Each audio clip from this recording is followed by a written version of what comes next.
Eu estou aqui com essa verdadeira constelação de processualistas, em que vamos debater alguns temas dos recursos. Qual foi a metodologia que nós desenvolvemos, até um pouco parecido com aquilo que já foi feito em outros painéis.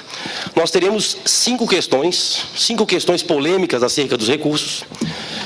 Essas questões serão relatadas, explicadas e contextualizadas por um membro relator, e após esse relator contextualizar, explicar e trazer a problemática da questão, os demais debatedores vão emitir a sua opinião sobre o tema, de modo que fique bastante dinâmico, de modo que fique algo bem agradável para a gente debater. Nós selecionamos aqui pontos bastante polêmicos, selecionamos verdadeiras encrencas no tocante à atividade recursal, e o objetivo é justamente esse.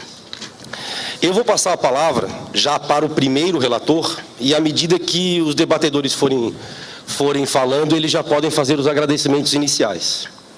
O nosso primeiro debatedor é o meu xará, professor Marcos Vinícius, e ele tem um tema que já foi até objeto de alguma conversa aqui na palestra do professor Pedro Miranda, mas é um tema que sempre vem à tona. Eu vou ler a questão e logo após passo a palavra para ele, para vocês entenderem o ponto polêmico. O rol de hipóteses de cabimento do agravo de instrumento, artigo 1015, é taxativo? Quais as consequências dessa e de outras interpretações? Existem eventuais efeitos colaterais de se interpretar de maneira extensiva? Professor Marcos Vinícius, por favor. Na verdade, a nossa incumbência aqui, os relatores devem fazer uma explicação, na medida do possível, bastante breve, tentando centrar qual realmente o sentido da questão que a gente traz aqui para tentar discutir um pouco com vocês. E o novo Código de Processo Civil traz diversas situações desse tipo. Como se trata de um texto novo, é claro, as dúvidas são imensas, são enormes, e na medida em que há o desconhecimento muito grande sobre como será trabalhado, como será interpretado e aplicado o Código de Processo Civil. E grandes alterações aconteceram no sistema recursal, como vocês já sabem, já devem ter ouvido aqui explicações bastante interessantes do próprio professor Pedro Miranda. Uma delas, selecionada aqui por nós, diz respeito à questão, como já disse o professor Marcos Vinícius, relacionada ao agravo de instrumento. Questão importante saber, com essa alteração trazida pelo novo CPC, se o agravo de instrumento hoje tem previsão taxativa, e se não tem, ou se tem, quais são as consequências que essa definição que nós pretendemos um dia ter, né, não aqui, mas o que isso leva em termos de consequência? Em termos de consequência, e também quais são os efeitos colaterais decorrentes da opção que façamos relativamente a essa questão da taxatividade do agravo. Primeira coisa que nós temos que observar é saber qual é o sentido que o legislador quis dar para essas novas disposições, tanto aquelas relacionadas ao recurso de agravo, como relacionadas aos demais institutos postos no Código de Processo Civil novo, em especial em relação aos recursos que foram previstos por essa nova sistemática. E o recurso de agravo sofreu bastante alteração, como vocês podem ver e ter percebido. Hoje não é qualquer decisão que pode ser impugnada, não é impugnável por meio do agravo de instrumento. Hoje, aliás, não só de hoje, mas o agravo de instrumento serve para hipóteses específicas. Hipóteses essas, segundo me consta, decorreram de opção feita pelo legislador relativamente a situações, a decisões que demandassem urgência na sua definição, e em relação àquelas outras situações, aquelas outras decisões que, por um motivo ou por outro, não pudesse ser revista pelo tribunal, por exemplo, por meio de um outro recurso. Decisões interlocutórias que não demandam, portanto, urgência, decisões interlocutórias que não fazem parte do contexto dos cumprimentos de sentença, por exemplo, são decisões que devem ser impugnadas no momento em que for apresentado eventual recurso de apelação ou nas próprias contrarrazões por aquele que não sucumbiu quando da prolação da sentença. O fato é, Saber se esse rol do artigo 1015 é taxativo, no meu modo de ver, demanda uma interpretação não muito elástica. A interpretação deve decorrer do próprio texto da lei, no meu modo de ver. E o legislador diz, cabe agravo de instrumento contra as decisões interlocutórias que versarem sobre, 2 pontos. Elenca um número bastante grande, 13 de incisos, sendo que, 12 na verdade, sendo que o 13º trata da hipótese de, em outros casos expressamente referidos em lei. Outros casos expressamente definidos em lei. A mim parece que o elenco é posto em números clausos, evidentemente que a hipótese do inciso 13 é uma hipótese que autoriza novas hipóteses de cabimento do agravo de instrumento, mas essas hipóteses não são hipóteses que, por exemplo, no meu modo de ver, elas não podem ser criadas pela jurisprudência. São hipóteses expressamente trazidas pelo legislador como possíveis, em termos de cabimento do agravo de instrumento. A minha resposta, portanto, é que esse artigo 1015 traz, sim, hipóteses taxativas. O elenco do 1015 é taxativo. O fato do elenco ser taxativo, essa opinião aqui manifestada a vocês, traz algumas consequências. Que consequências seriam essas? Isso quer dizer que, em determinadas situações, determinadas decisões interlocutórias que não estejam inseridas nesse contexto, essas decisões não deverão ser, mas que trazem, por exemplo, ou demandam, por exemplo, urgente definição, essas decisões, por exemplo, não poderão ser impugnadas por agravo de instrumento ou podemos fazer uma interpretação extensiva.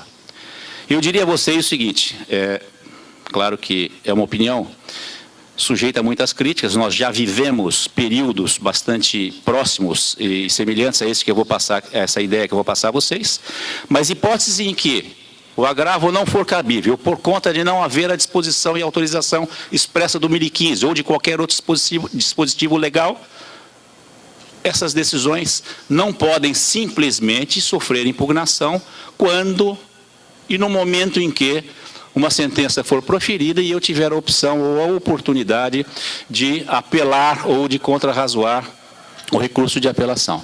Como é que eu posso, então, resolver a questão da urgência? Como é que eu posso, então, resolver essa questão da falta de previsão de cabimento do agravo de instrumento? Em se tratando de hipóteses que eu vejo excepcionais, e são excepcionais realmente hoje, nós não temos decisões que estejam desprotegidas no sentido de poderem ser impugnadas por recursos que tenham eficácia imediata quando isso for necessário. Basicamente, eu diria a vocês, essas hipóteses, pela sua excepcionalidade, elas deveriam ficar relegadas à impugnação por meio do mandado de segurança, como já acontecia num sistema anterior ao de que nós estamos tratando agora. Portanto, não vejo como algo salutar nós ampliarmos a hipótese de cabimento ou as hipóteses de cabimento do agravo de instrumento, porque isso traria uma consequência bastante mais danosa do que simplesmente nós aqui trazermos de volta a hipótese do mandado de segurança contra ato judicial, quando o ato judicial puder ser impugnado por recurso. Apesar de poder ser impugnado por recurso, esse recurso não tem a eficácia que a decisão, que a revisão da decisão demanda.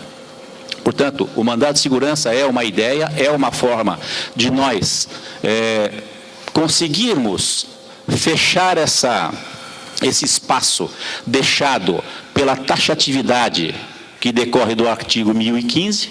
Isso resolve o problema, evidentemente que esse mecanismo, esse expediente precisa ser encampado, precisa ser aceito pela jurisprudência, mas é trabalho também da jurisprudência fazer uma interpretação não extensiva de tudo aquilo que existe no Código de Processo Civil. Enfim, o mandado de segurança portanto, no meu modo de ver, a válvula de escape para essas situações excepcionais. Isso é muito menos deletério do que nós avaliarmos ou interpretarmos de forma extensiva ou interpretarmos de forma ampliativa o rol que eu entendo taxativo do 1015. O sistema do Código de Processo Civil foi feito para evitar realmente um número muito grande de recursos. Nós não podemos agora, em face dessa situação, fazer interpretação para retornar a uma situação que não era desejável antes do Código de Processo Civil atual. Portanto, essa enorme carga de recursos que abarrotava os tribunais, carga essa muito particularmente decorrente do número sem fim de recursos de agravo, isso tende a diminuir agora. Essa diminuição, portanto, é salutar, no meu modo de ver, é claro, é salutar. Nós não podemos fazer uma interpretação agora que faça voltar à situação desse entulho, desse número sem fim de recursos de agravo, superlotando os tribunais brasileiros. Portanto, eu acho que a interpretação, no sentido de que se trata de rol taxativo, é importante, é salutar. Mecanismos que evitam, ou que podem evitar a questão desse fechamento do 2015 nós temos, a ideia do mandado de segurança, mas alguns problemas nós também teremos, aliás, nós teremos alguns problemas nesse contexto, em analisar a taxatividade ou não do 2015. Quais seriam, então, esses possíveis efeitos colaterais? Os efeitos colaterais, bem, eu posso deixar de impugnar uma determinada decisão, porque entendo não ser cabível o recurso de agravo, na medida em que ele é taxativo, e essa decisão é impugnada por meio de um mandado de segurança, depois lá de 30 a 60 dias, chega esse mandado de segurança no tribunal e o relator resolve entender que a hipótese não é do 2015, não é taxativa, e que aquela decisão, pela urgência que ele demandava a sua solução, aquela decisão deveria sim ter sido impugnada por meio do recurso de agravo. E aí, não conhece do mandado de segurança, por entender que a decisão era recorrível. E eu não tenho mais o recurso de agravo porque o tempo já passou. Basicamente, é claro, existem diversos outros efeitos colaterais possíveis, existem interpretações que se pode dar a respeito do 2015, que podem trazer ou não algumas consequências negativas, mas, particularmente, encerrando aqui a fala, eu entendo melhor, entendo mais salutar, entendo mais de acordo com a realidade criada pelo Código de Processo Civil, entender pela taxatividade do 2015. Obrigado, professor Marcos Vinícius. Professor Luiz Henrique Volpi, o que seria menos danoso? Uma interpretação extensiva ou ressuscitar não, mas reativar a aplicabilidade do mandado de segurança? E uma outra questão, na prática, será que nós já estamos nos deparando com decisões que não estão no rol, que não se enquadram também nas outras hipóteses de agravo do Código e que seriam agraváveis? Na prática, isso? Bom, esse tema que o Marcos aborda, os dois Marcos abordam, é um dos temas, acho que mais importantes do tema recursal. E essa alteração que veio no 2015, ela demonstra, ela é representativa de um movimento que é cotidiano na elaboração de leis. Ora, a gente tem textos fechados, aí a prática vem e demonstra que não dá para fechar, e aí há uma reforma para abrir, e muitas vezes o texto é aberto, e aí há abuso, por parte muitas vezes de quem pede, outras vezes por parte de quem julga, e aí vem o legislador e promove o fechamento. Então eu trago aqui exemplos, honorários advocatícios. O texto era aberto, agora há um fechamento. O tema do cabimento do agravo, o texto era aberto, há um fechamento. O tema poderes do juiz na execução, o texto era fechado, a gente tinha como consequência para o não cumprimento de uma obrigação de pagar a quantia certa, a multa de 10%. Agora, o 139, inciso 4, amplia o poder do juiz, ele pode impor uma série de medidas, pode, por exemplo, não pagou em 15 dias, fica proibido de frequentar a ressacada. Não pagou em 15 dias, enquanto não pagar, fica proibido de ir à Toca da Garopa, fica proibido de ir ao Ostradamus. Enfim, é a criatividade que vai permitir com que o juiz aplique ou não, e quais são os limites disso, em que medida isso ofende a dignidade da pessoa humana e valores constitucionais. Mas, enfim, aqui nós temos ora fechamento e ora abertura. E a opção aqui legislativa foi de fechamento. A gente não pode, na minha opinião, encarar a lei como um detalhe. Esse movimento agora de interpretação do novo Código tenho visto com muita tristeza algumas pessoas que simplesmente porque não gostam da lei, não acham que ela é certa, ignoram como se ela não existisse. Não pode ser assim. A opção legislativa foi de realizar o fechamento e a gente tem de aceitar. Eu, pessoalmente, não gosto dessa opção. Eu acho que é uma opção equivocada. E há falhas graves, especialmente a questão da competência relativa. Se há uma alegação de incompetência relativa e há o afastamento, o acolhimento, pouco importa, de que vai adiantar eu impugnar essa decisão lá em razões de apelação? Eu já terei de ter participado da audiência, já terei de ter viajado, enfim, ter acompanhado o processo num juízo que não seria o competente e algo que poderia ser reformado pelo tribunal. Então, eu acho que o caminho mesmo é a gente aceitar essa opção legislativa e ir para o mandado de segurança, como sugere o Marcos. Aí a gente só vai ter um ingrediente a mais, Pedro, porque me parece que além dos requisitos constitucionais e legais, para que a gente tenha esse mandado de segurança admitido, a gente vai ter de demonstrar que nós estamos aí diante de uma situação emergencial, uma situação irreversível, uma situação que de nada vai adiantar uma reforma lá na frente, por ocasião da sentença. Então, é para um uso relativamente restrito. E, por último, para acabar, qual que é o efeito colateral, me parece, agregando aquilo que o Marcos já disse, de a gente ter uma interpretação extensiva, como vozes muito respeitáveis da doutrina vem sustentando. É o seguinte sentido: há uma decisão que o cabimento do agravo não se extrai da literalidade do 1015 e a pessoa não interpõe, portanto, o agravo do instrumento. E aí chega lá na frente, quando na apelação há a impugnação, conforme sugere, conforme impõe o parágrafo 1º do 1009, chega o relator e te diz o seguinte: olha, na minha opinião, o 1015 tinha de ser interpretado extensivamente, e você teria de ter agravado nos 15 dias a contar daquela decisão. Como não fez, não conheço da impugnação feita aqui na apelação. Isso é altamente deletério, isso gera insegurança jurídica. Então, me parece que aí, rigorosamente, temos de seguir ali as posições, em situações excepcionais, admitir o cabimento do mandado de segurança, e, não sendo o caso de mandado de segurança, aguardar mesmo, concentrar para impugnar na apelação e encontrar razões. Obrigado, professor. Obrigado, professor Luiz Henrique. Professor Alexandre Freire, será que isso que estamos falando agora não vai gerar uma enxurrada de mandados de segurança? Será que não temos que ter um certo controle de cabimento desse MS? E queria iniciar a minha abordagem já tratando de propostas de parâmetros objetivos de controle do mandado de segurança. Acredito, endosso as opiniões do Marcos e do Volpe, porém, eu acredito que, além da demonstração de que a decisão pode acarretar para a parte dano de difícil ou improvável reparação, é necessário que se crie, pelo menos, parâmetros objetivos de controle.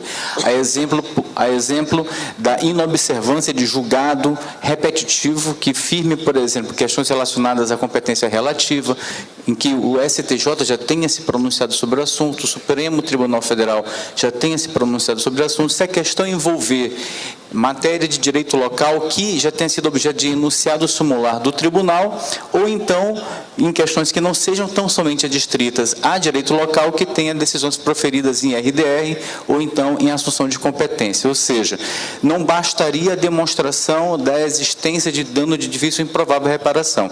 É necessário que haja também critérios objetivos para que, em relação à fundamentação jurídica para o ajuizamento do mandado de segurança. Uma outra situação que cabe também abrir para a impugnação é mediante um instituto vestuto, porém, muitas das vezes importante de ser manejado, que é a correição parcial.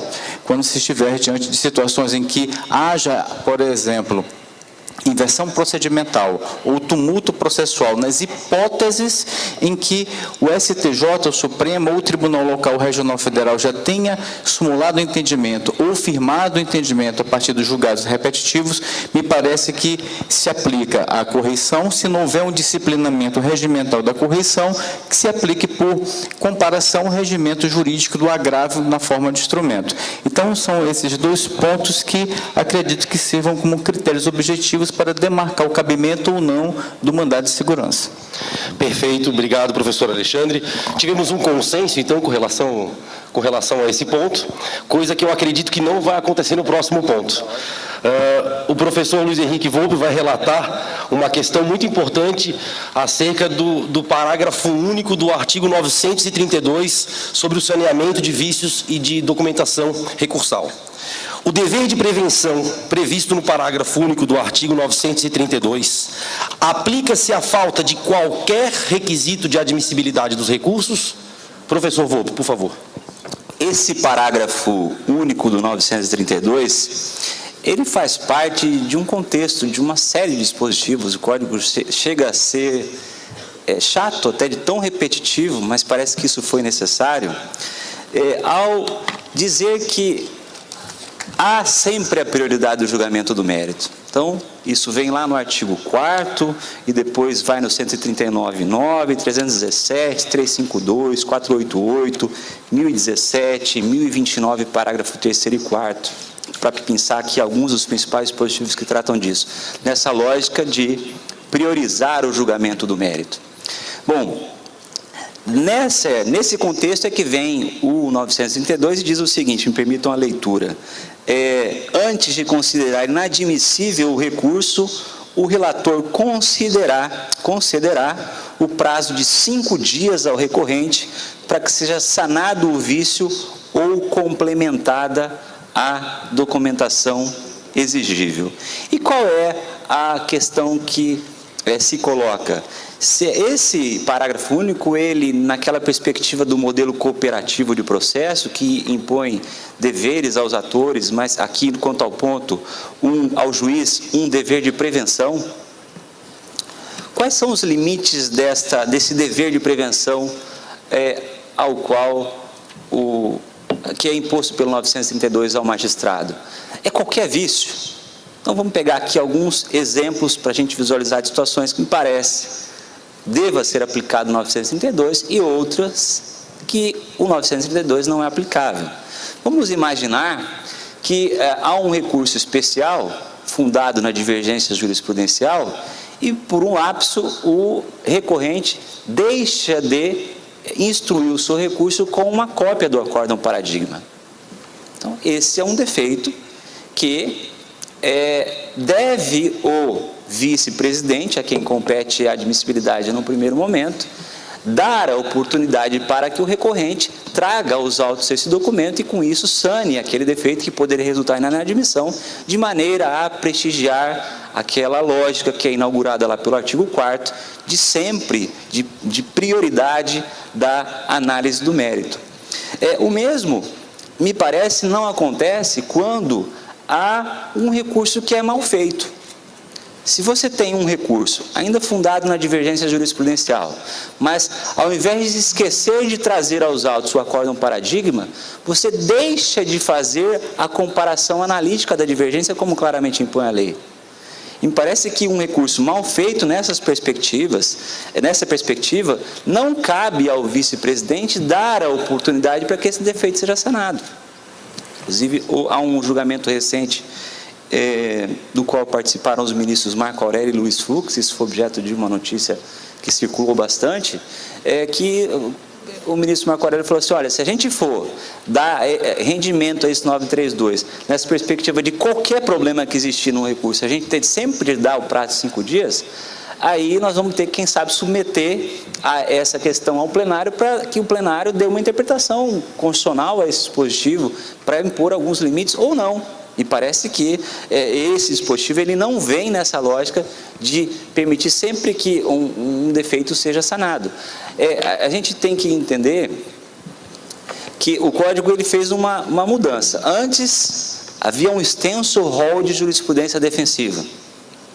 Vícios formais criados pela jurisprudência, muitas vezes vícios firulas, coisas sem menor importância que faziam com que recursos não fossem admitidos.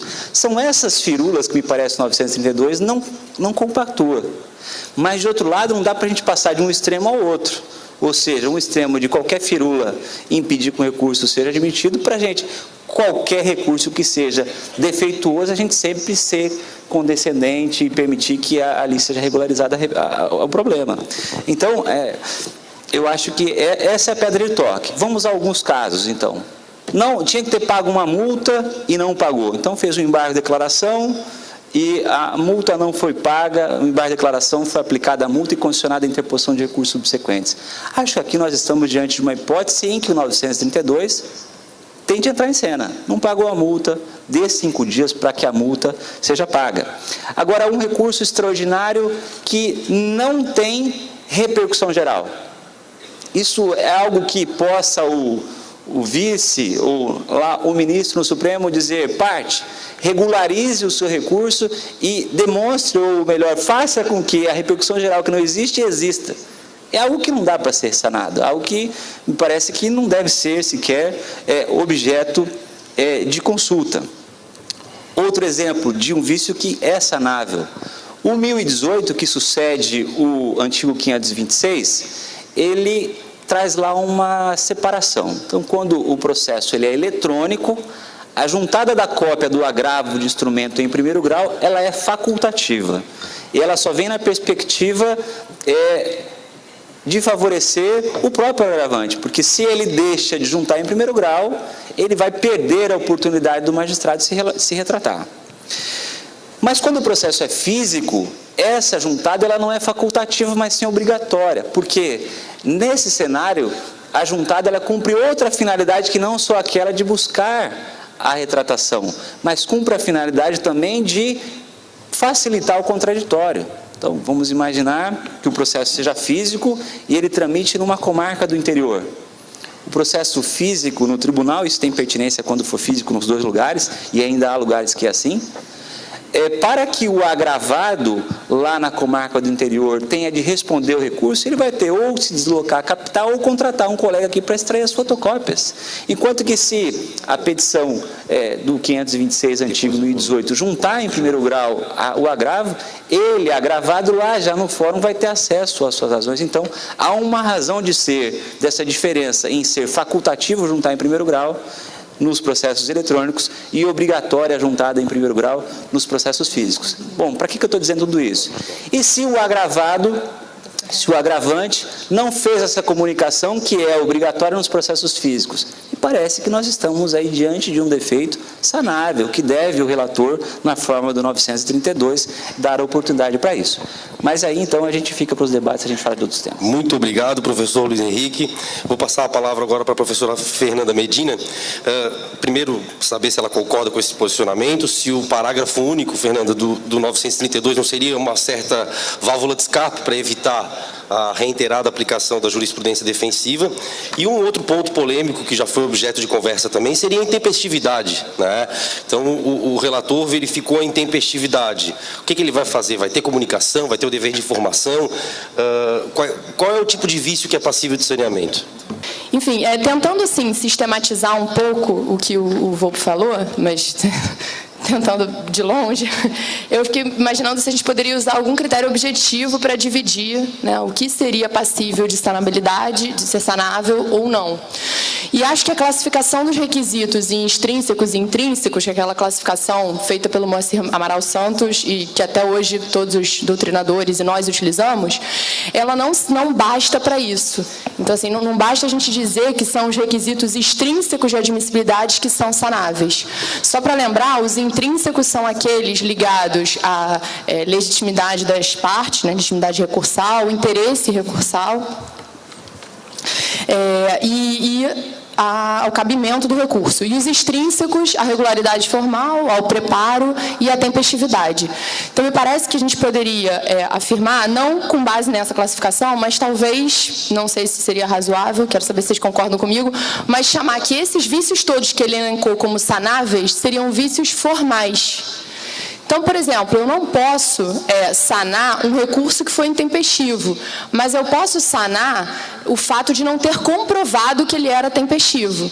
Então, houve um feriado local, eu apresentei meu recurso, interpus fora do que seria o prazo, sem se considerar esse feriado, mas eu não comprovei, enfim, a ocorrência do feriado. Então, isso seria, a meu ver, sanável, porque a comprovação da tempestividade do recurso.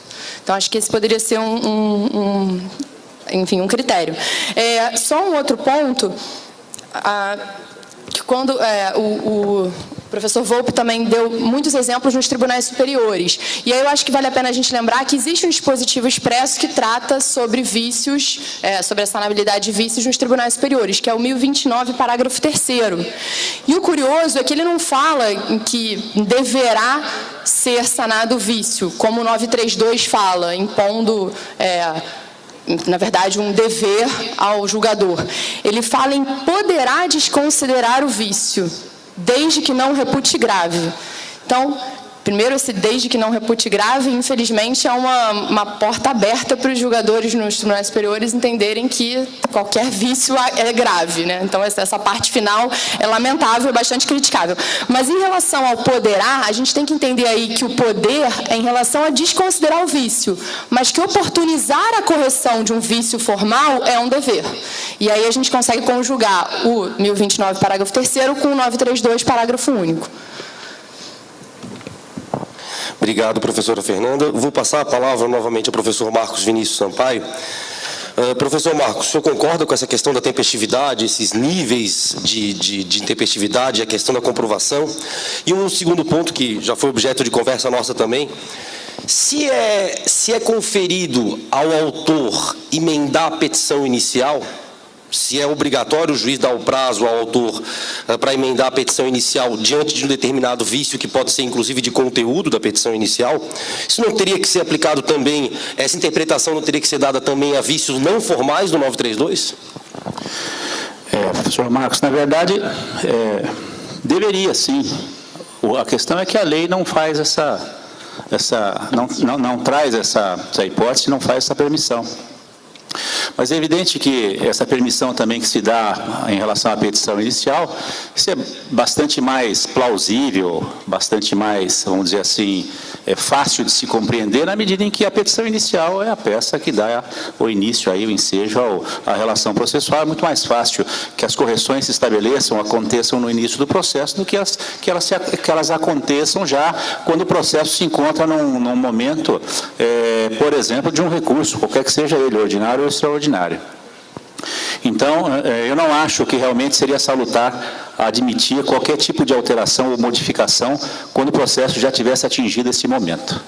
Esse é o primeiro ponto. Em relação à opinião manifestada pelo Volpe e pela Fernanda, eu concordo basicamente com todas elas, com algumas ressalvas. Em relação à intempestividade, eu concordo sim, eu acho que não tem o que fazer.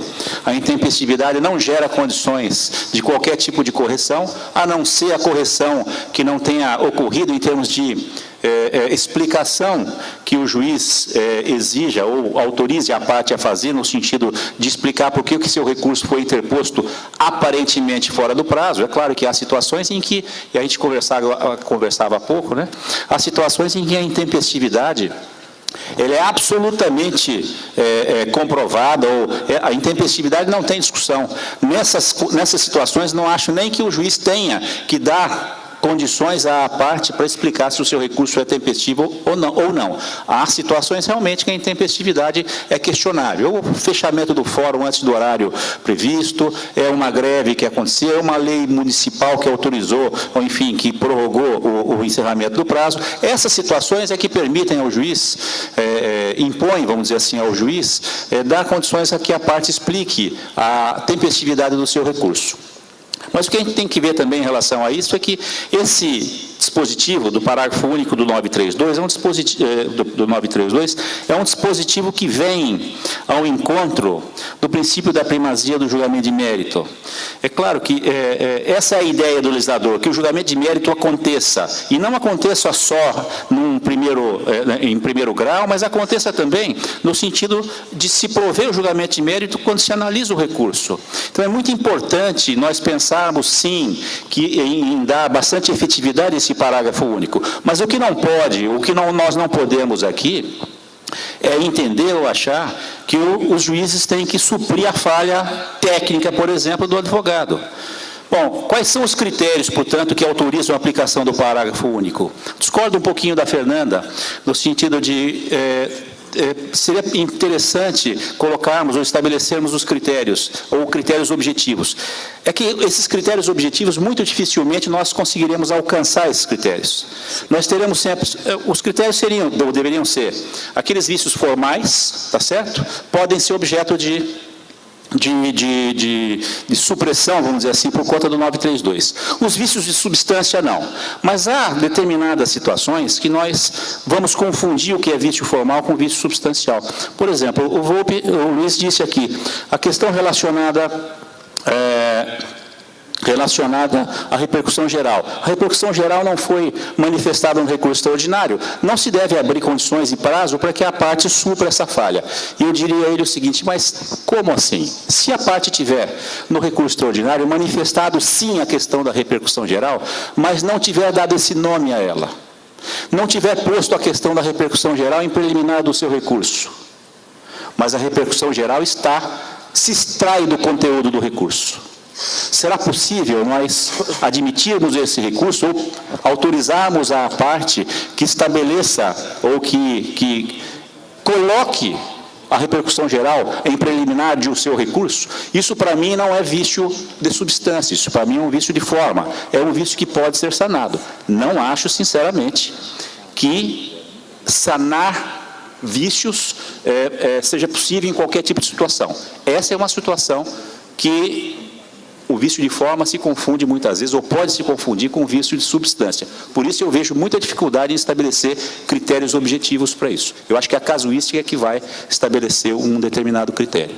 Diante dessa linha que o senhor colocou agora, então, se a parte interpor um recurso pela linha A, um recurso especial pela linha A, e indicar de maneira equivocada, ao invés de indicar o artigo 478 do Código Civil, indicar o 487, está na mesma linha isso? Exatamente na mesma linha.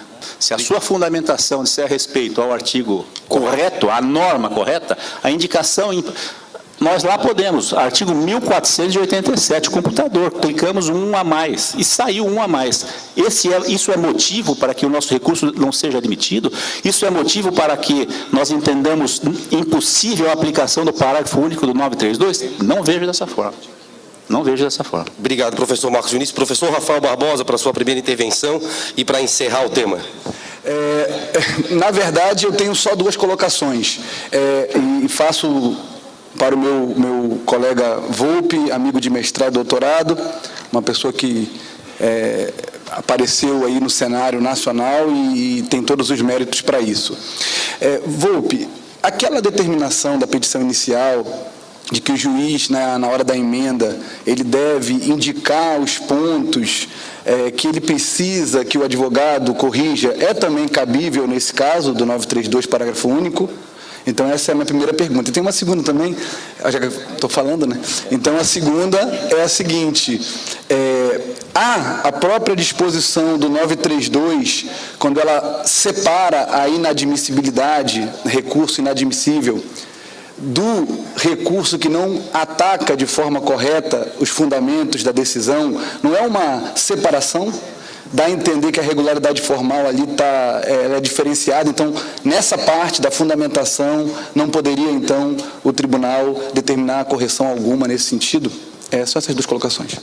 Bom, quanto ao tema de ter o julgador de especificar qual o defeito, que vem lá no 321 em relação à emenda inicial, eu acho que isso é inerente ao próprio dever imposto pelo modelo cooperativo de processo. As decisões não podem ser genéricas, ainda que sejam decisões para determinar condutas à parte, não decisões genéricas lá que vão resolver sentença, decisão interlocutória, aquilo que foi tema da brilhante exposição do Câmara.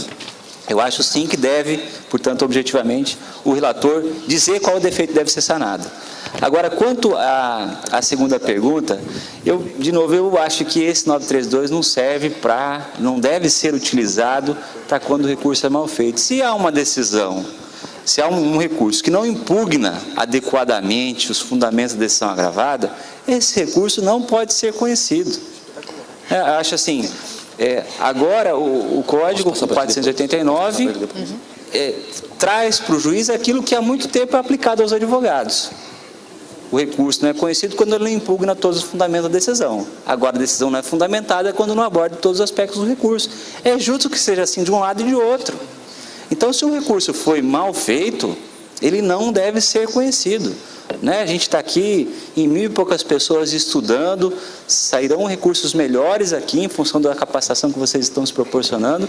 Outros não estão aqui. É justo que os que não estão aqui estudando façam recurso mal feito, tenham uma segunda chance, e vocês que fizeram um recurso adequadamente não tenham. Me parece que a gente tem que ter algum temperamento em relação a isso. O problema é quando o recurso está bem feito, mas aos olhos do julgador ele parece mal feito. De toda forma. Porque também não é, aí não dá, nega o segmento ao recurso porque não impugnou adequadamente as decisões. É preciso que o relator demonstre, olha, a esse fundamento, transcreve o fundamento da sentença e diga, esse fundamento não foi impugnado, e não genericamente dizer. Vai caber. Posso fazer um comentário? Claro, por favor. Agora, eu comentava com o Volpe uma situação bem interessante que é comum no Supremo Tribunal Federal. Recorrente elabora o recurso e inicia. O recurso tem seu cabimento com base no artigo 103, inciso 3. E, ao longo da argumentação, ele aponta corretamente, 102, inciso 3, a linha A. O que acontece, em regra? Nem sequer se examina a fundamentação. Pelo simples fato de um erro de digitação facilmente perceptível, o Supremo não conhece. E se for analisar, aqui é um erro meramente formal, mas para a orientação formalista do Supremo Tribunal Federal, se trata de cabimento. E para outros julgados, o Supremo é incompetente para examinar pelo inciso 3 do artigo 103, porque não cabe ali recurso extraordinário. Pode até parecer, à primeira vista, um exagero, um exemplo dramático para tentar ilustrar o caso, mas não é. Isso é o mais corrente na jurisprudência do Supremo. Isso acontece muito, se às vezes, quando o próprio relator ou o integrante colegiado se faz remissão equivocada a um dispositivo legal, ou o relator, na elaboração da decisão, faz também, é passivo de correção, vai para a revisão, volta, mas para o advogado isso é inadmissível. No Supremo, a hipótese de não conhecimento do recurso, e não tem se aplicado mesmo para os recursos interpostos depois, porque o Supremo entende não se tratar de erro formal, e sim hipótese de cabimento do recurso. Obrigado, professor Alexandre. Claro. Para a gente encerrar a questão agora, o professor Marcos Vinícius. Só um adendo àquilo que eu falei agora há pouco. Para demonstrar como essa questão do vício formal e o vício substancial, muitas vezes eles se confundem e acaba que o vício, muitas vezes, ele é formal, mas ele não permite a atuação do parágrafo único do 932. Imaginem vocês um recurso apresentado integralmente em língua estrangeira. É um recurso formalmente em desordem, em desacordo com o nosso sistema. Ele não pode ser conhecido. É um vício formal, mas é um vício formal de tamanha gravidade que ele não pode levar à aplicação do parágrafo único do 932. Então, vejam só, existem situações, por isso que eu acho que a casuística e a própria jurisprudência, a doutrina, eles vão criar mecanismos para a definição da utilização do parágrafo único do 932. Nós, hoje, aqui, não temos condições de estabelecer critérios objetivos para isso. Não temos. Ou mesmo o recurso é feito em língua portuguesa, mas a sua fundamentação substancialmente feita em língua estrangeira, porque o advogado lá resolveu trazer a citação de um autor qualquer, estrangeiro, e transcreve todo o texto em língua estrangeira, e é esse texto que impugna precisamente a decisão, mas ele está em língua estrangeira.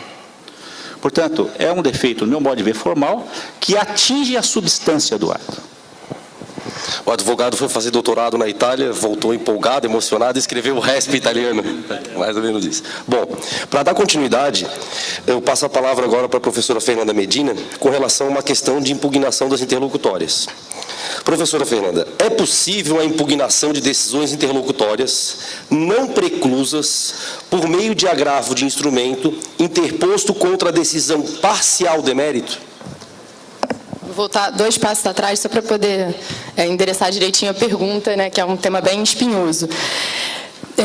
Uma das apostas do novo CPC, né, para a eficiência do processo, para agilizar o processo, foi o diferimento da recorribilidade das interlocutórias, né, que a gente já está mais ou menos se conformando com isso na prática. Inclusive, é uma aposta que me parece muito legítima, e até para ilustrar tudo muito rapidamente, vou contar uma passagem, um episódio bobo do escritório, no início da carreira. Um cliente estrangeiro ele pediu para a gente fazer uma linha do tempo com as fases, porque ia passar o processo judicial dele que já tinha se iniciado. E aí a gente fez um quadrinho, né, inicial, contestação, réplica, saneador, aí podia ter recurso para o Tribunal Superior, e aí ele não ficou satisfeito, ele falou, não, mas eu quero saber tudo o que pode acontecer. Assim, já houve várias preliminares foram arguidas, houve pedido de produção de várias provas, e então o juiz já tinha proferido várias decisões, indeferindo uma prova aqui, deferindo outra prova ali, assim, indicando o perito, já tinha indeferido preliminares, e aí a gente fez o tal do gráfico, que ficou assim, um negócio absolutamente monstruoso, né, com uma plurifurcação absurda, a gente teve que fazer em letrinha tamanho 8, colocar em 10 folhas grudadas para poder apresentar o painel do que era um processo judicial no Brasil. Vergonhoso, né? Eu fiquei com um pouco de vergonha de todo aquele monte de... Na verdade, o que mais me chocou não era a questão de, existe muito recurso, né? O número de recursos no ordenamento brasileiro é mais ou menos semelhante ao que há nos outros países do mundo. O grande problema são as oportunidades para se recorrer. E aí aquele gráfico ficou latente aquilo ali. O grande problema são as muitas oportunidades que as partes têm para recorrer. Então, por isso me parece que essa aposta de concentrar a recorribilidade me parece uma aposta muito legítima e que eu confio que possa ser melhor do que a sistemática anterior. Agora, o código ele acabou não resolvendo alguns problemas que isso traz, né, que essa sistemática pode trazer. E um deles é especificamente em relação à recorribilidade das decisões que forem proferidas antes de uma interlocutória parcial de mérito. Então, o que 356 trouxe? Ele trouxe a possibilidade de juiz fracionar o julgamento de mérito. Ele pode, diante de 2 pedidos, danos morais e danos materiais, considerando que um pedido já está maduro para julgamento, ele pode julgar procedente o pedido de danos morais e determinar que o processo prossiga em relação aos danos materiais, para que sejam produzidas provas, porque em relação àquele pedido ele ainda não está completamente convencido. Então, esse é o julgamento parcial do mérito. A lei, ela podia, não fez isso, né, o que me parece criticável, mas ela podia ter equiparado o sistema de recurso contra essa decisão parcial de mérito ao da apelação. Mas não fez isso, chamou de decisão interlocutória, disse que o recurso cabível era o agravo de instrumento, e como a gente sabe, o agravo de instrumento tem algumas diferenças em relação à apelação. Então, não tem efeito suspensivo automático, né, em regra, não vai ter sustentação oral. Então, essa foi uma opção legislativa. Agora, a lei nada disse em relação às decisões anteriores proferidas à interlocutória parcial de mérito. Então, vamos lá. O autor pediu indenização por danos morais e materiais. Pediu a produção de uma prova pericial para comprovar a ocorrência desses danos. O juiz indeferiu a produção da prova pericial, julgou parcialmente procedente o pedido para dar os danos materiais. A pergunta que se coloca é a seguinte: se a gente for ler o 1009, que é o que fala do cabimento da apelação, e aplicar o 1009 nessa situação, a parte só poderia recorrer daquele indeferimento da prova pericial quando apelasse da sentença final. Só que vejam só que incompatibilidade. Se eu só apelar disso quando eu interpuser a minha sentença, aquela decisão parcial de mérito ela vai ter transitado em julgado. E aquela decisão que, enfim, reformando a questão da prova pericial, permite ao autor que faça a prova pericial eventualmente, ela não vai poder ser mais alterada. Então, repetindo, o autor, ele pede a prova pericial indeferida, seu pedido é julgado improcedente. Acho que eu falei procedente. Improcedente. O processo prossegue em relação aos danos materiais. Eu não posso aplicar o 1009 e só recorrer dessa interlocutória quando da minha apelação. Eu precisarei recorrer quando eu interpuser o agravo. Senão, não vai surtir efeitos. Mas aí vem outras questões problemáticas. Nesse caso é muito claro, porque a prova pericial ela se refere à prova dos danos morais. Mas eu posso ter questões que sejam exclusivas daquela decisão parcial de mérito, ou eu posso ter decisões que sejam comuns a todos os capítulos. Ou ainda posso ter decisões que sejam exclusivas do outro capítulo que vai prosseguir para o julgamento final. E aí a dúvida que se coloca é, afinal, qual vai ser o momento para recorrer dessas decisões anteriores à interlocutória parcial de mérito? A minha opinião, enfim, depois quero saber a opinião dos demais, sei que é um assunto bastante polêmico, né? Pouca gente escreveu sobre isso, inclusive a gente tem o Rafael, em breve vai ser o maior especialista sobre essa matéria, né? Porque é objeto da tese de doutorado dele. O que me parece é o seguinte, não só as questões que digam respeito exclusivamente àquele capítulo de mérito julgado terão de ser impugnadas no agravo, mas eu também terei que impugnar todas aquelas decisões que sejam comuns a ambos os capítulos. Por quê?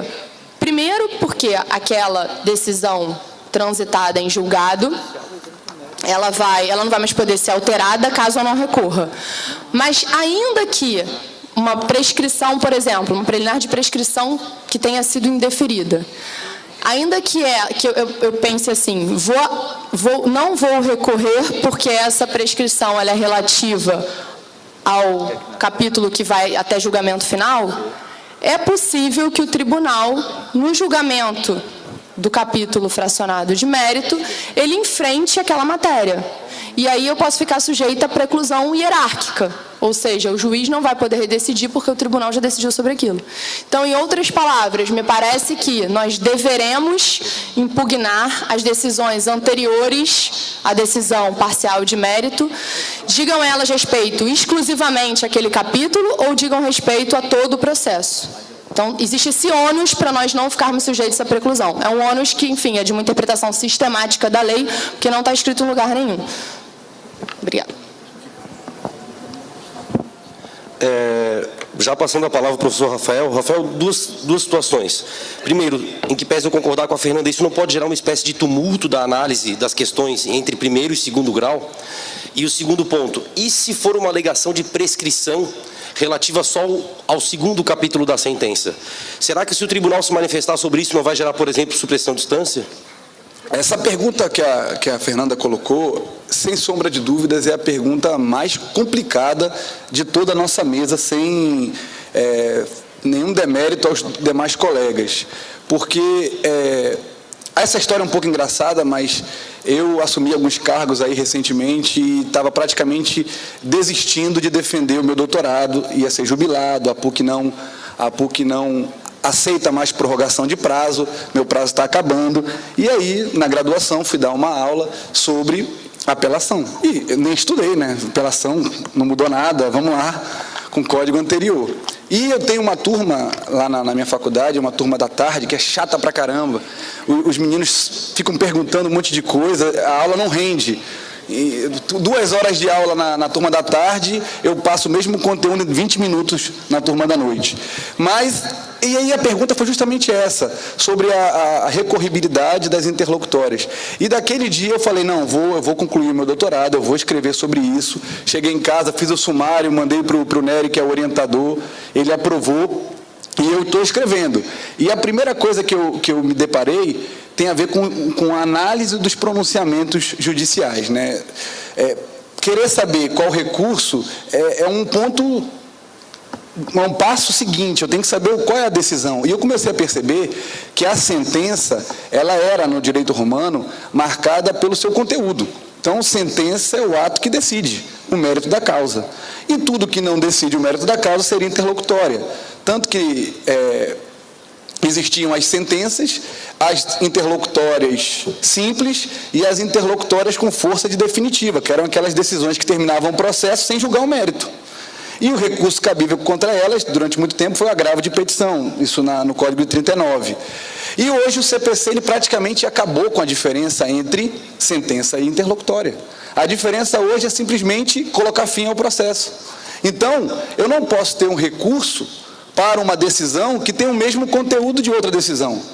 A diferença é que uma termina o processo todo e a outra termina o processo pela metade. Mas as duas julgam o mérito. Então, o recurso contra a interlocutória tem que ter a mesma amplitude, o mesmo prazo, o mesmo efeito que o recurso parcial, da decisão parcial.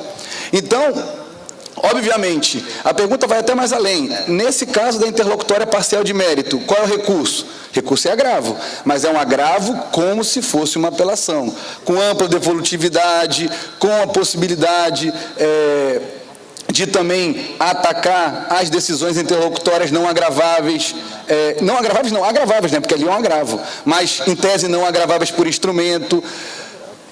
Esse agravo, ele também vai ter obrigatoriamente que permitir o ataque nas contrarrazões. Então vamos supor que a decisão interlocutória saiu, você não pode agravar, aí vem a decisão interlocutória de mérito, você ganhou, a parte agrava, você nas contrarrazões vai também poder agravar daquela interlocutória não agravável. Porque senão transita em julgado, não adianta mais a apelação. A apelação sobre aquele tema, ela é totalmente inócua. Já vai ter cumprimento definitivo da sentença parcial e rescisória contra a sentença parcial. Então, sem dúvida, o legislador não pensou nisso. E é um problema que nós vamos ter que solucionar. Porque qual a diferença de uma decisão parcial de mérito para uma decisão final de mérito? Não há nenhuma, então não se justificam essas restrições que o agravo proporciona em detrimento da apelação, em comparação com a apelação. Então, eu acho que realmente a pergunta é fantástica. Eu tinha pensado em falar só na minha tese da apelação para atacar a interlocutória, nunca uma interlocutória para atacar um agravo para atacar uma interlocutória não agravável. É uma contradição. Se vier um alemão aqui, eles vão achar estranho.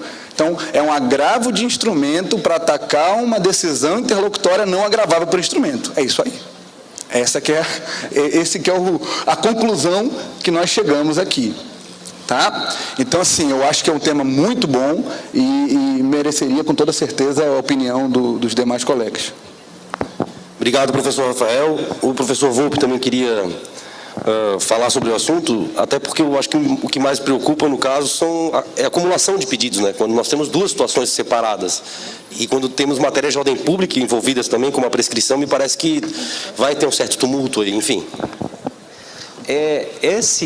Eu concordo com o que a Fernanda disse e o Rafael disse, é difícil de entender isso, assim, quando a primeira vez surgiu no fórum, eu demorei um tempo para entender, mas me parece não haver outra alternativa, senão, sendo uma decisão interlocutória, que diga respeito àquela decisão parcial de mérito proferida algum tempo depois, não há outro momento para impugnar essa decisão interlocutória não agravável de imediato, senão no agravo de instrumento pós a decisão interlocutória de mérito, no prazo de 15 dias a contar dessa decisão interlocutória de mérito.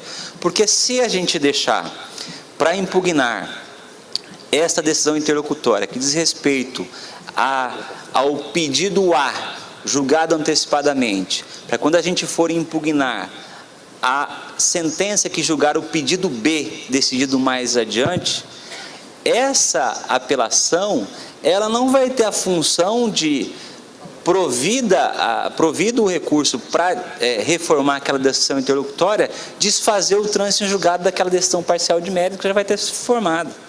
Então, assim, é indispensável que a gente impugne decisões interlocutórias não agraváveis de imediato, por ocasião da impugnação da decisão parcial de mérito através do agravo de instrumento. Sob pena de a gente não ter como, em relação àquele aspecto, outro caminho para desfazer essa decisão interlocutória de mérito. Eu acho que eu não me fiz claro não, mas quem sabe outro vai fazer isso. Mas a questão é interessante, até dois exemplos que nós estávamos conversando antes, né, Fernanda, desse tipo de acumulação. O primeiro seria o divórcio acumulado com partilha, né, 2 capítulos separados, e a primeira decisão parcial de mérito resolve o divórcio, e a segunda tinha sido uma rescisão de um contrato de compra e venda de um imóvel, né, o primeiro capítulo seria relativo à tutela desconstitutiva e o segundo relativo à tutela condenatória. Então, realmente, como o Volpi falou, é uma situação complicada, mas talvez a única solução seja efetivamente a interposição do agravo. A questão agora é do professor Rafael, e como ele teve essa crise de carência aí, que falou pouco, eu vou deixar inclusive ele ler a questão própria, a sua própria questão, para a gente debater. O carente? A minha questão, eu te mandei, eu não tenho ela aqui também, não. Ah, tá. Deixa eu ler então, porque eu não lembro mais. A questão é bem simples. Na verdade, também foi um debate que nós travamos na sala de aula. É uma pergunta que acaba que tem uma implicação com a pergunta da Fernanda. Então, a apelação, ela só admitia juízo de retratação pelo juiz que sentenciou em 2 hipóteses no código anterior. Era até uma crise, porque uma era em 48 horas e a outra em 5 dias. Aí o código ele uniformizou. Mas era o indeferimento da inicial e a improcedência prima facie, que virou improcedência liminar. O código novo, no 485, parágrafo 7º, estendeu a possibilidade de retratação para toda e qualquer decisão que não enfrente o mérito, sentença terminativa. Então, agora o juiz pode se retratar em 2 hipóteses, mas são 3, na verdade, porque o indeferimento, improcedência e toda decisão terminativa que não enfrenta o mérito. Só que o novo CPC também acabou com o juízo de admissibilidade do próprio órgão que decidiu a causa. Então, agora o juiz ele praticamente recebe a apelação, abre vista para contrarrazões, depois que as contrarrazões voltam, ele encaminha um processo para o tribunal. No processo físico, isso é automático, ele encaminha os autos e no eletrônico vai pelo sistema. Então, a pergunta é a seguinte, o professor Alexandre Câmara, inclusive, fala no livro dele, já que esse juiz não pode mais fazer a admissibilidade, ele pode se retratar de recurso mesmo intempestivo? Ele pode se retratar de recurso sem preparo? Ele pode fazer juízo de retratação de recurso que não impugnou todos os fundamentos da decisão? Então, ou se essa autorização para ele se retratar, traz implícito também a volta do juízo de admissibilidade, ainda que restrito a essa possibilidade. Então, essa é a pergunta que eu aproveito para estender no caso colocado pela Fernanda. A Fernanda falou no exemplo do agravo de instrumento contra a decisão de mérito. No agravo de instrumento existe o juízo de retratação. Então, quando o mérito for decidido parcialmente, cabe agravo. Esse juiz pode se retratar? Então, esse juiz que decidiu o mérito vai poder se retratar. O juiz da apelação que decidiu o mérito não pode. Então, é interessante essa divergência que tem também com a possibilidade de agravar a decisão de mérito. O que eu falo? Eu falo que talvez o código devesse ter passado por um test drive, né? E aí, quando a gente começa a usar o código, acaba encontrando essas ciladas. E aí eu tenho certeza que a boa doutrina vai resolver. Você não vai dar sua opinião? A minha opinião, eu estou tendente a achar que esse juiz pode se retratar. E eu falo isso por quê? Porque eu fui buscar no agravo de instrumento do código anterior. O agravo de instrumento no código anterior dizia: interposto o agravo, poderá o juiz reformar a sua decisão. Não condicionava essa reforma a nenhuma admissibilidade prévia. E todo mundo sabe que o agravo retido o juiz recebia, ele colhia as contrarrazões, se retratava ou não, e se não se retratasse, o agravo ficava retido nos autos, só era feita a admissibilidade por ocasião da apelação.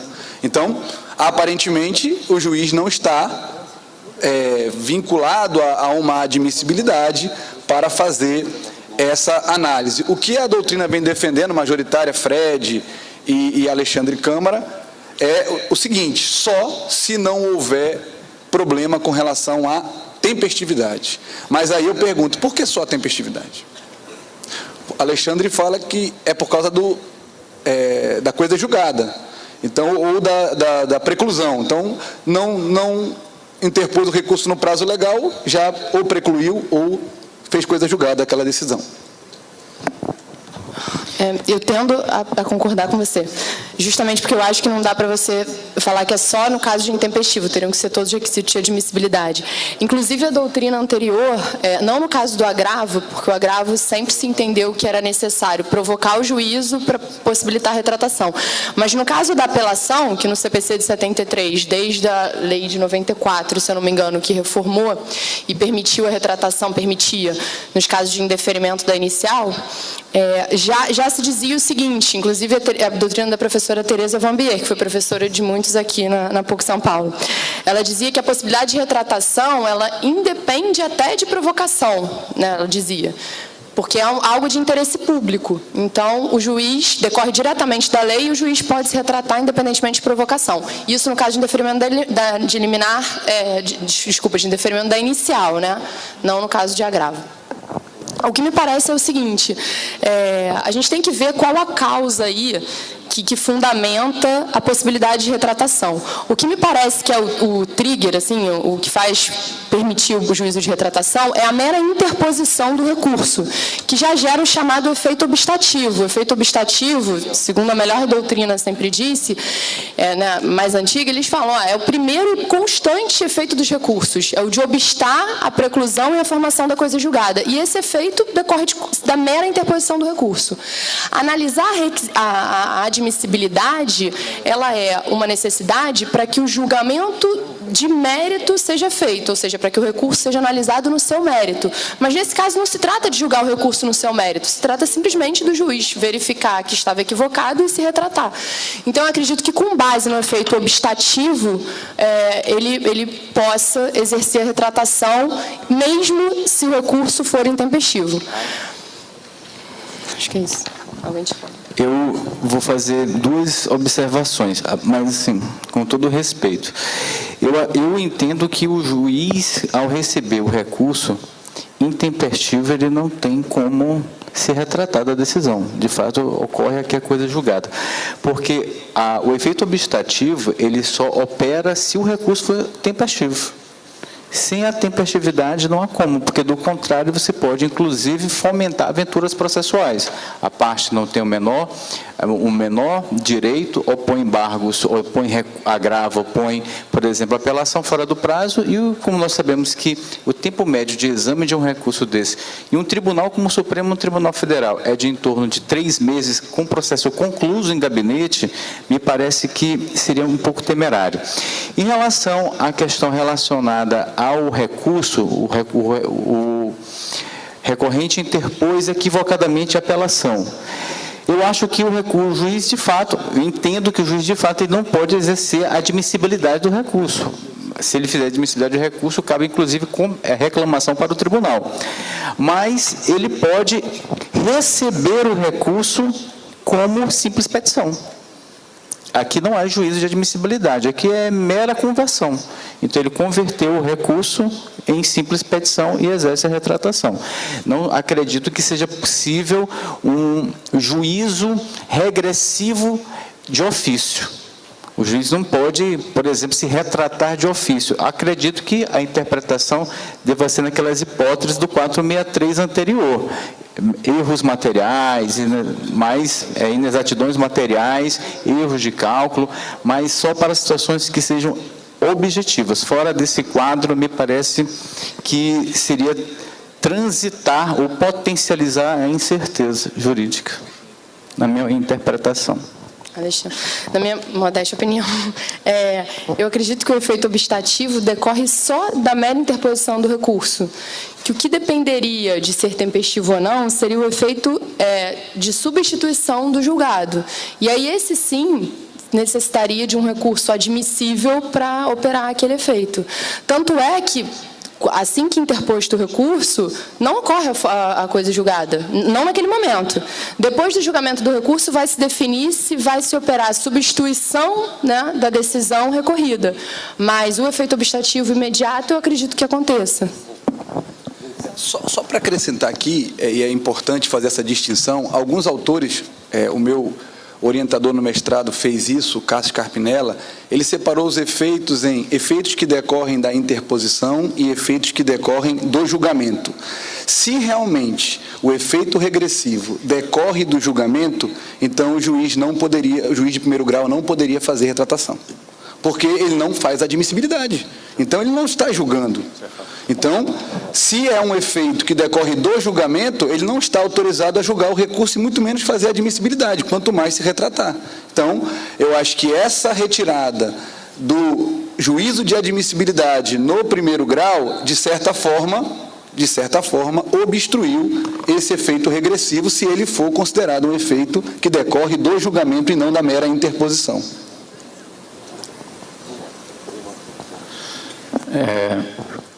Eu tendo a, já que o Rafael disse que eu não tenho coração, eu estou me lembrando disso aqui, eu tenho a tendência de não concordar 100% com ele, não, sabe? E na verdade, assim, em relação à intempestividade, eu enxergo também diferente da Fernanda, mas em relação à intempestividade, no meu modo de ver, o que acontece é que o juiz, ele não tem mais a retratação. Ele não tem condições de retratação porque ele é um não recurso. A apelação interposta fora do prazo é uma não apelação. É uma não apelação, portanto, esse efeito de retratação que o próprio Código estabelece, ele não acontece. Então, em relação à intempestividade, me parece um pouco mais simples de fazer essa análise. Mas em relação aos demais requisitos de admissibilidade, eu acho que a solução, é claro, é uma proposta, né? Tem que partir de alguns critérios que são de ordem lógica e critérios legais. O juiz não tem competência para fazer o juízo de admissibilidade do recurso. Ele não tem competência. Ele não pode dizer, o recurso deve ser admitido, portanto, vou efetivar o juízo de retratação, positivo ou negativo. Não. A solução que eu proponho, talvez, aqui, não seja o fato de atribuir a ele condições de formular um juízo relacionado à admissibilidade, mas utilizar as razões de admissibilidade como fundamento da sua retratação. Por exemplo, imagine a seguinte situação. O sujeito sai lá a sentença, não é? E quem recorre não é a parte, quem recorre é um terceiro, que não tem interesse jurídico, é um terceiro qualquer. O advogado, equivocadamente, puxou uma pasta no seu escritório e formulou um recurso representando um cliente seu que nada tem a ver com o processo. Eu pergunto a vocês, será que o juiz deve fazer o juízo de retratação porque ele não pode se submeter ao juízo negativo ou positivo da admissibilidade numa situação como essa? Eu entendo o seguinte, ele tem que fazer a retratação. Mas ele faz a retratação e diz, não me retrato por conta de um recurso apresentado que, na verdade, não trouxe até mim a condição da retratação. Porque foi um recurso apresentado por um terceiro que não era parte e não é um terceiro recorrente. Então, essas condições, esse juízo de admissibilidade, eu entendo, para facilitar essa situação, eu entendo que ele possa ser feito pelo juiz para efeito de fundamentar o juízo de retratação positivo ou negativo. Caso contrário, qualquer forma de juízo de admissibilidade feita pelo juiz, eu entendo um juízo feito por alguém, por um juízo absolutamente incompetente. E eu não aceito isso, quer dizer, eu não concordo com isso. Professor Volpe, ainda nesse tema, então creio que temos um empate, né, entre as opiniões de cá e de lá. Então está em vossas mãos. Não, na verdade, eu não quero desempatar, não. Eu quero colocar mais uma dúvida. Olha que curioso, né? Assim, ouvindo os colegas falarem. Para se retratar ou não, quer numa sentença de improcedência liminar, ou quer numa sentença de processual sem resolução de mérito, né? Para os dois cenários, há a retratação lá no 332, no seu parágrafo 4º, acho que o juiz ele tem de fazer implicitamente um juízo de admissibilidade, exclusivamente quanto à tempestividade. Mas vamos imaginar que ele pega, ele juiz, diga, deixo de fazer o juízo de retratação, tendo em vista que a apelação está intempestiva. E essa decisão está errada. Não cabe agravo, cabe? Quer dizer, eu acho que não vai caber agravo. Mandado de segurança. quem sabe a reclamação por usurpação da competência. Ele está usurpando a competência do tribunal a dizer que um recurso é inadmissível, cumprindo uma tarefa que não lhe cabe mais. A quem essa tarefa agora só é do tribunal. Mas, se por um lado ele está usurpando da competência do tribunal para inadmitir, de outro lado ele pode, quer dizer, para negar ele usurpa, mas para dizer implicitamente é tempestivo e por isso faço a retratação ou não, ele não usurpa. Eu posso fazer uma observação? Eu acho que são duas questões distintas. Para ele examinar, ele verificará se transitou ou não em julgado. Sim. Para examinar, ele não vai analisar se é tempestivo ou não. Ele não examina o recurso. O plano que ele examina é outro. Mas não, aí é porque uma troca de palavras, não? Não é. É porque a competência para examinar o recurso é do tribunal. Tá. Ele examina, na verdade, se ele ainda pode, dentro do feixe de competência que ele possui, examinar a matéria. E como é que ele poderá examinar a matéria? Só se não transitou em julgado, dentro daquilo que ele pode, dentro daquele rol de situações em que ele pode examinar a matéria. Agora, ele não está adstrito ao exame das questões que ele pode se retratar, se o recurso é tempestivo ou não.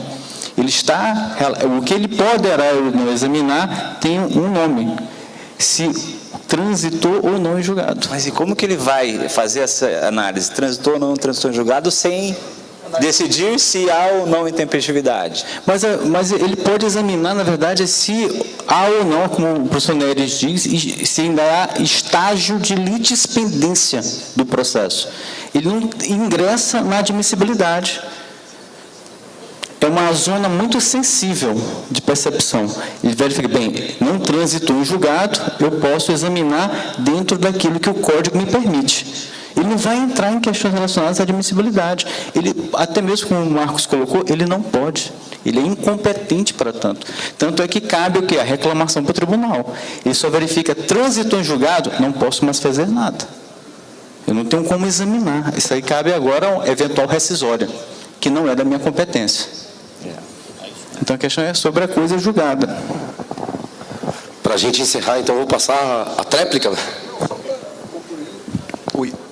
Só para concluir, Freire, eu acho que poderia ficar até melhor, e aquilo concordando com o Volpe, é se estivesse redigido da seguinte forma o parágrafo 3º do artigo 1010. Após as formalidades previstas no parágrafo 1º e 2º, os autos serão remetidos ao tribunal pelo juiz, independente de juízo de admissibilidade, salvo se o juiz se reformar a decisão, nas hipóteses que ele está autorizado.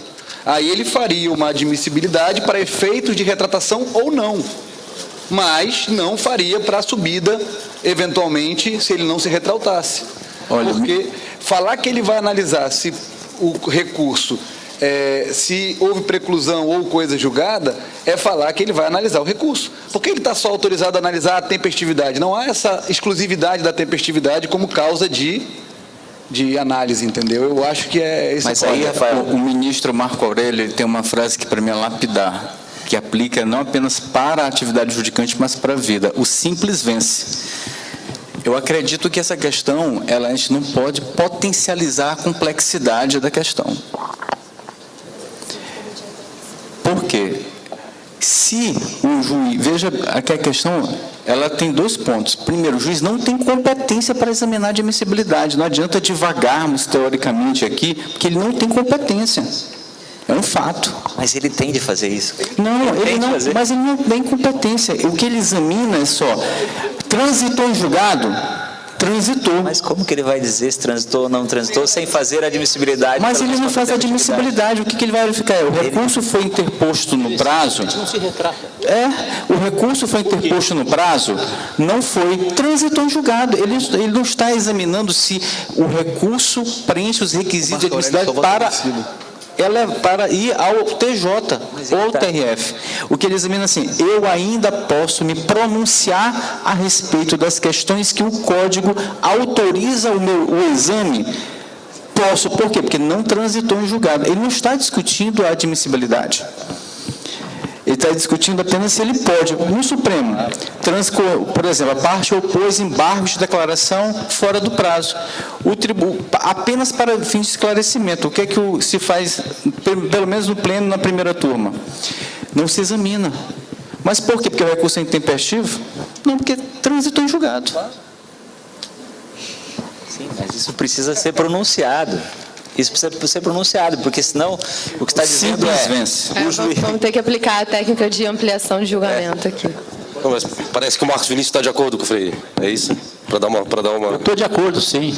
Na verdade, ele não tem que se pronunciar a respeito do juízo de admissibilidade. Ele simplesmente não pode se retratar, porque uma situação objetiva aconteceu e ele tem que usar essa situação objetiva como premissa para dizer: não posso me retratar. Por quê? Porque não tem mais recurso, porque transitou em julgado. Ele não está dizendo se recurso é admissível, não é admissível, conheço ou não conheço. Ele não está dizendo isso porque ele não pode dizer isso. Muito bem. Quer concluir, Volpi? Eu fico com uma dúvida, porque o que vocês estão dizendo é que o juiz não vai precisar dizer: não conheço, não faço a retratação porque não conheço o recurso inadmissível que é intempestivo. Ele não precisa fazer isso, nessa ótica. Transitou em julgado. Tá. Mas e por que o tribunal ele precisa se pronunciar em relação àquele monte de papel chamado de recurso? Ele tem de dizer: não admito. Por que o tribunal tem de expressar: não admito do recurso, e o juiz não teria de fazer isso? Porque o tribunal é competente para examinar o recurso e o juiz não é. O tribunal não vai se retratar de nada, o tribunal vai julgar o recurso. Isso. Para julgar o recurso, ele tem que dizer se o recurso é admissível ou não. Tá certo? Volpe. O tribunal, para julgar o recurso, tem que analisar a admissibilidade. O juiz, para se retratar, ele não vai dizer se o recurso é admitido ou admissível ou não. Ele não pode dizer isso, ele não tem competência. Mas como é premissa básica para ele se retratar que exista um recurso, que a decisão ainda possa submeter a uma retratação, ele tem que dizer: houve ou não houve trânsito de julgado. Isso não é dizer o recurso é admissível ou não é admissível. É premissa. Ok, a discussão está muito boa, a divergência é melhor ainda, mas temos que passar aos próximos pontos, né? O próximo ponto, vamos agora para o nível dos tribunais superiores, e o relator é o professor Alexandre Freire, falando sobre os impactos do novo CPC nas atividades do STF e do STJ, tendo em conta a superação de enunciados de súmula, disposições regimentais e a questão da competência do plenário virtual do STF. Em regra, as questões relacionadas ao novo Código de Processo Civil deveriam chegar aos dois tribunais superiores um pouco mais tarde. Por quê? Porque elas chegariam, evidentemente, ou em grau recursal ou a partir do exame das ações da competência originária do Supremo e do próprio Superior Tribunal de Justiça. Mas isso não aconteceu. Em caráter pragmático, por exemplo, o STJ editou, no próprio dia de início da vigência do novo CPC, um conjunto de enunciados de natureza administrativa, outro de jurisdicional, com a finalidade de fixar premissas para a própria atuação do tribunal em relação a questões que gravitam em torno do novo Código.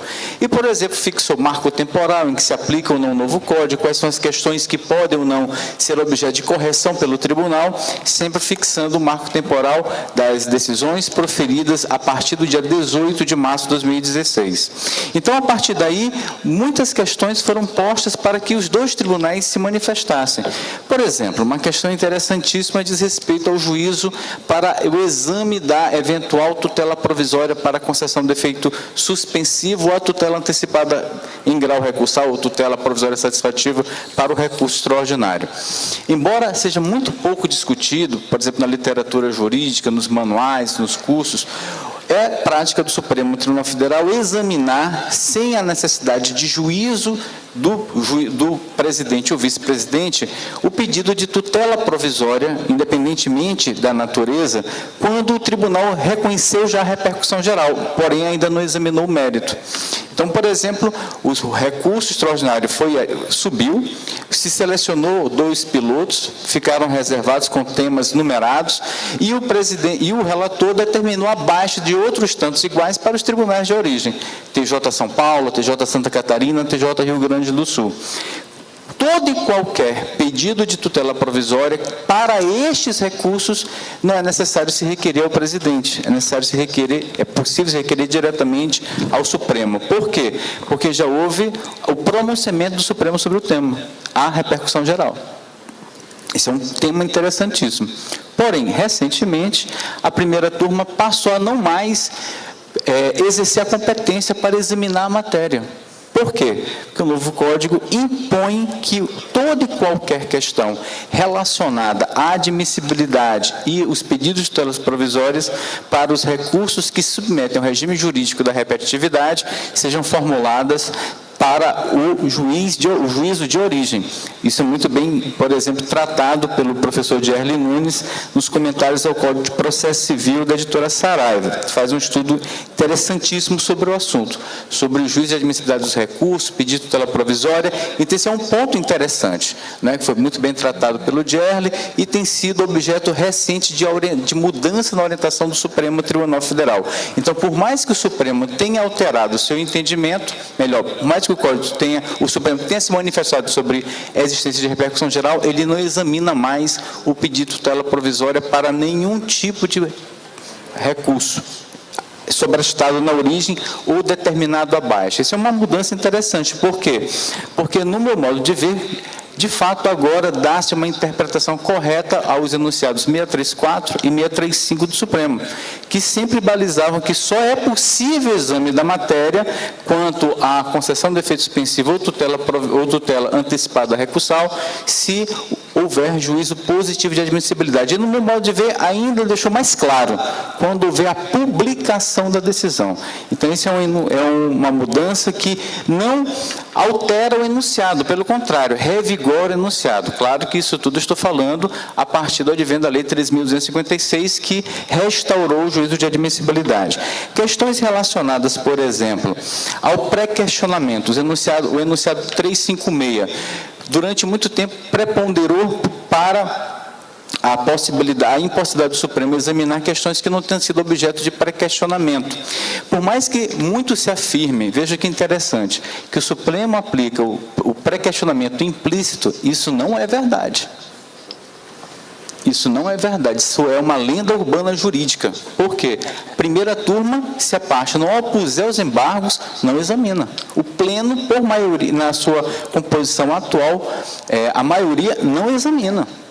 Então, multicitada essa orientação do Supremo, que, no meu modo de ver, com base nos julgados do Supremo, não é aplicável. Porém, o novo Código agora permite, para o STJ de forma explícita e para o Supremo Tribunal Federal consagra essa jurisprudência que, no meu modo de ver, ela não existia, de que a parte pode pré-questionar implicitamente. Então, é uma outra situação que altera os enunciados. Porém, tem uma questão que eu queria colocar, é o decisionismo processual do Supremo e do STJ. O que significa isso?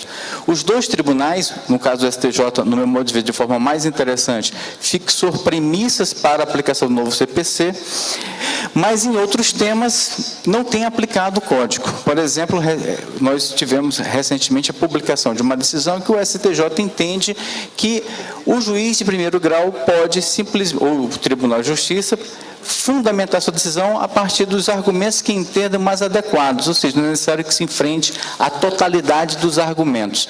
E isso tem preponderado não tão somente para o reconhecimento de eventual nulidade de acórdão de tribunal regional ou de justiça, ou de eventual discussão que venha do primeiro grau e suba ao Supremo, através, obviamente, da cadeia recursal, mas para o próprio Supremo Tribunal Federal e para o próprio STJ, ou no exame das matérias que são levadas pela competência originária ou recursal.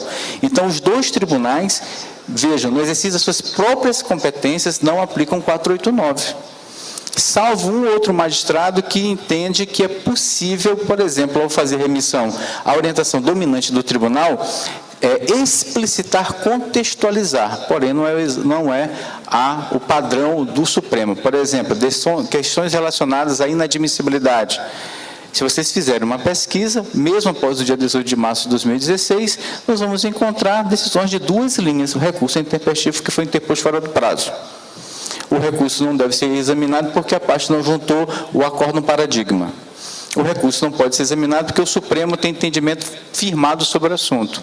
Então, a ausência de uma orientação do Supremo sobre determinados temas e do STJ sobre outros gera um impasse a respeito da forma como o próprio advogado irá traçar sua estratégia processual. Então, a questão que eu coloco é como lidar com essa incerteza quanto à orientação dos dois tribunais que fixam o quê? As pautas de condutas para os juízes de primeiro grau, para os tribunais de segundo grau, a respeito desse assunto. E, para encerrar, questão relacionada à eficácia expansiva dos seus próprios julgados. Vejam, duas situações emblemáticas, vou destacar uma. A decisão que permite a execução provisória da sentença condenatória. Nós temos os três magistrados mais experientes do tribunal, o decano, o vice-decano e o próprio presidente, que não aplicam. Se não há o reconhecimento da própria vinculação horizontal das decisões do Supremo Tribunal Federal, como isso será possível de se exigir dos tribunais de justiça, dos juízes de primeiro grau, como, por exemplo, se exigir a aplicação de uma pauta de conduta para o julgamento antecipado do mérito, com base em incidente de resolução de demandas repetitivas, em RESP repetitivo e em IR repetitivo. Então, essa é uma questão que, no meu modo de ver, é uma das mais sensíveis hoje, porque os dois tribunais não seguem seus próprios precedentes, nem mesmo seus próprios enunciados sumulares. Professor Alexandre, aproveitando que estamos aqui na presença de boa parte entre os advogados, nessa questão dos julgamentos no STJ e no STF, alguma modificação relevante de ordem prática no sentido da sustentação oral, das sustentações orais, bem como da majoração de honorários na esfera recursal, até mesmo porque tivemos aquele enunciado administrativo 7, do STJ, falando sobre a aplicação e o direito intertemporal. Alguma questão de ordem prática, modificações que estão ocorrendo lá?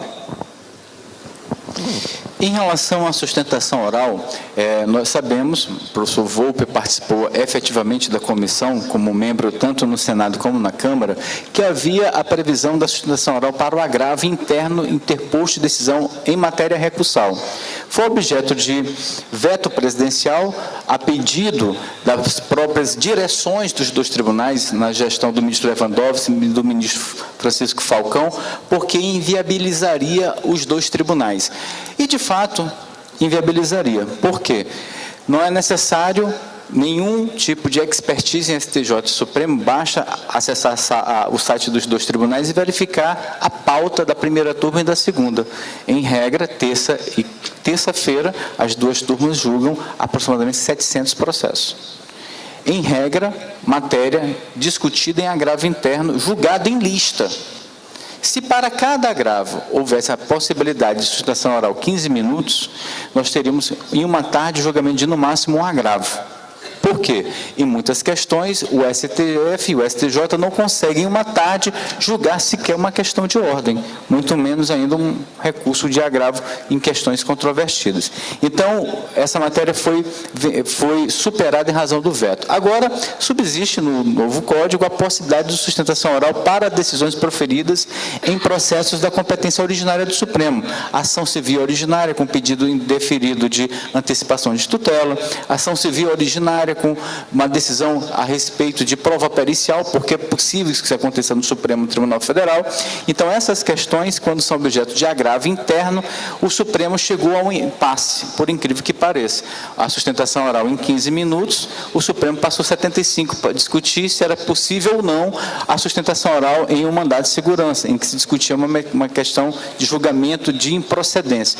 Então, vejam que a matéria ainda está aberta, porém com uma tendência muito forte, quando ela for de fato submetida ao colegiado maior, o plenário, em que se rejeite a aplicação. Agora me diga uma coisa, como é que o Supremo rejeitará a aplicação desse dispositivo se ele é plenamente vigente?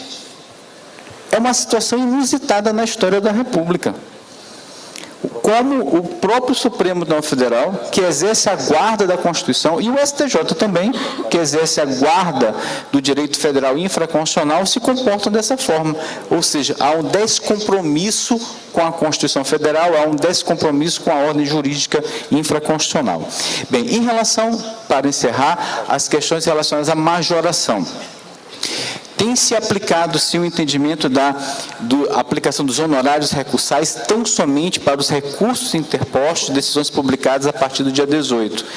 O grande impasse diz respeito aos embargos de declaração. Por enquanto, por maioria apertada, o tribunal, nas duas turmas, tem entendido se tratar de aplicação de honorários recursais. O ministro Marco Aurélio, vencido, isso não é nenhuma novidade, né, vencido, entende que não é possível se majorar em honorários advocatícios em embargos de declaração, porque os embargos servem como um meio de integração do julgado. Ele, inclusive, utiliza uma expressão muito interessante.